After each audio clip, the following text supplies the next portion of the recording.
നമ്മുടെ balsam plant വളരെ സെൻസിറ്റീവായിട്ടുള്ള പ്ലാന്റാണ്. അത് പെട്ടെന്ന് നശിച്ചു പോകാൻ സാധ്യത കൂടുതലാണ്, പെട്ടെന്ന് നശിച്ചു പോകും. അതുകൊണ്ടാണ് നമ്മൾ വളരെ കുറച്ച് ഉപയോഗിക്കുന്ന വളങ്ങൾ പോട്ടി മിക്സിനകത്ത്. കരിയില കമ്പോസ്റ്റ് ഇട്ടിട്ടുണ്ട്, അതുകൊണ്ട് നമുക്ക് പിന്നെ പ്രത്യേകിച്ച് വേറെ വളം ഒന്നും ഇട്ട് കൊടുക്കേണ്ടുന്ന കാര്യമില്ല.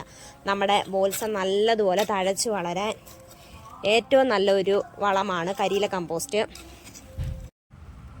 നമുക്ക് പോട്ടി മിക്സ് നല്ലതുപോലെ ഇളക്കി നമ്മൾ ഇട്ട് കൊടുത്ത എല്ലാ ഭാഗത്തും വളങ്ങളും ഫംഗിസൈഡും ഒക്കെ എല്ലാ ഭാഗത്തും എത്താൻ വേണ്ടി നമുക്കിത് നല്ലതുപോലെ ഇളക്കി കൊടുത്തിട്ട് നമുക്ക് പോട്ട് ചെയ്ത് കൊടുക്കാം. ഒരു കാരണവശാലും നമ്മുടെ പോട്ടി മിക്സ് അതിനകത്ത് വെള്ളം തങ്ങി നിൽക്കുന്ന പോട്ടി മിക്സ് ആയിരിക്കരുത്.